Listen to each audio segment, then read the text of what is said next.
धुळे शहरातील एकमेव ठिकाण म्हणजे गंगा टाइल्स सप्लायर शॉप। आमच्याकडे सर्व प्रकारच्या टाइल्स उपलब्ध आहेत। यामध्ये ceramics, oil tiles, floor tiles, vitrified tiles, steps and riser tiles, parking tiles, kitchen sink, sanitary ware इत्यादी। आपल्याला परवडणार अशा दरात आमच्याकडे टाइल्स उपलब्ध आहेत। यासाठी एकदा अवश्य भेट द्या।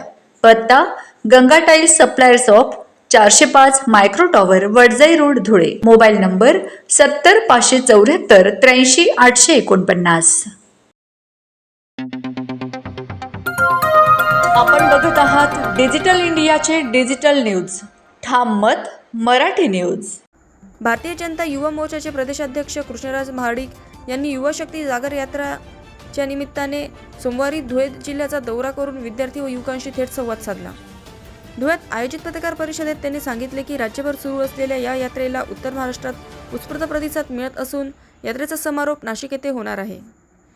युवकांच्या समस्या, सूचना व अपेक्षा जाणून घेणे तसेच केंद्र व राज्य शासनाच्या युवाभिमुख आणि लोककल्याणकारी योजनांची माहिती गावागावांपर्यंत पोहोचवणे या यात्रेचा प्रमुख उद्देश असल्याचे महाडिक यांनी स्पष्ट केले।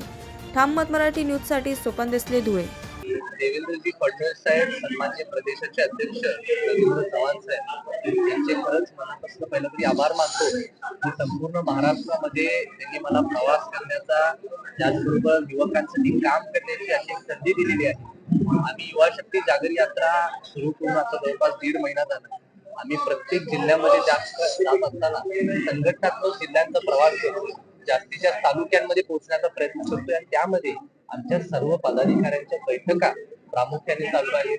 वेगवेगळ्या क्षेत्रांमध्ये काम करणाऱ्या युवकांना आम्ही भेटतोय, त्यांचे काही प्रस्ताव असतील, काही निवेदन असतील, ते सुद्धा त्यांच्याकडनं स्वीकारतोय। आणि आज उत्तर महाराष्ट्र दौऱ्यावरती असताना सुद्धा मी संपूर्ण दौरा हा पुण्यश्लोक अहिल्यादेवी होळकर यांच्या अहिल्यानगर मधून चालू केला। त्याचबरोबर जळगाव आणि आज धुळे इथून पुढचा प्रवास सुद्धा मालेगाव आणि नाशिक मध्ये असणार आहे।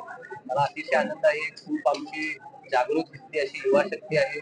युवा मोर्चाचं काम सुद्धा इथं चांगल्या पद्धतीने होतंय। धुळे महानगरपालिकेमध्ये आज जवळपास 5 ते 6 युवा मोर्चाचे पदाधिकारी कार्यरत आहेत।